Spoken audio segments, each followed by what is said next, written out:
شبلی فراز بیٹھا ہوا ہے، پھر اس کارخانے کا پروڈکٹ پختونخوا میں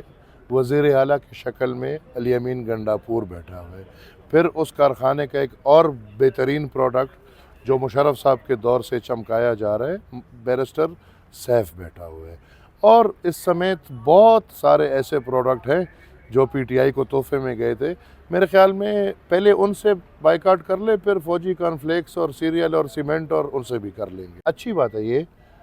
لیکن پاکستان میں فیصلے پرٹیکولرائز ہوتے ہیں۔ میں ایک جمہوری پسند گھرانے سے تعلق رکھنے والا، ایک 100 سالہ تاریخ سیاست سے بھری ہوئی، میں خوش ہوں گا اگر اس فیصلے میں لکھا جاتا کہ بطور D G I S I of Pakistan یا بطور D G C of Pakistan کتنی سیاسی مداخلت ہوئی ہے اور ان مداخلتوں میں کتنی سزا ملی ہے۔ مطلب کہ ادارے میں اگر آپ ہو پھر مداخلت حلال ہے، ادارے میں نہ ہو تو پھر حرام ہے۔ لہٰذا سمجھتے ہیں یہ بھی حرام ہے، لیکن اس سے زیادہ حرام وہ ہے جب ایک بندے نے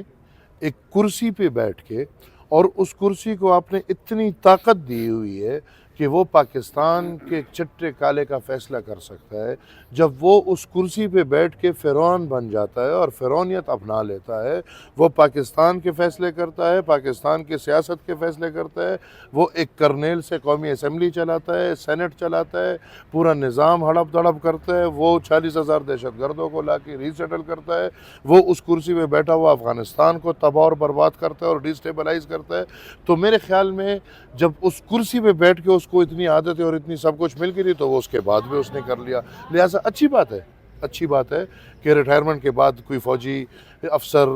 ان چیزوں میں حصہ نہ لے، کیونکہ ادارے کو صرف اجازت ہے، ہاتھی کو اجازت ہے،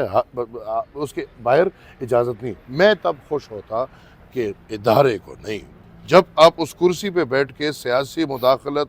ہاں اگر اس طرح کا فیصلہ آ جاتا تو میں خوش ہوتا کہ پاکستان میں جمہوریت آزاد ہو گئی ہے، ہاں ادارہ مضبوط ہو گیا ہے، ہاتھی مزید مضبوط ہو گیا ہے، اور اس ہاتھی نے بتا دیا کہ اگر ہمارے اپنی وجود کا حصہ بھی باہر جا کے ہم پہ حملہ کرتے تو یہ ہاتھی ماننے والا نہیں، ہاتھی مضبوط ہے، جمہوریت کوئی مضبوط۔ میں تو دیکھیں ان چیزوں میں ہاں بالکل آئین کو دیکھتے ہوئے، سب کچھ کو دیکھتے ہوئے ہم نے جو اس وقت کی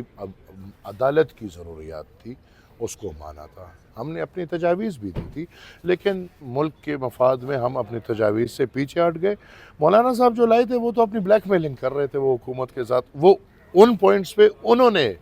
ساتھ دیا ہے، ہم نے نہیں دیا۔ لہٰذا اب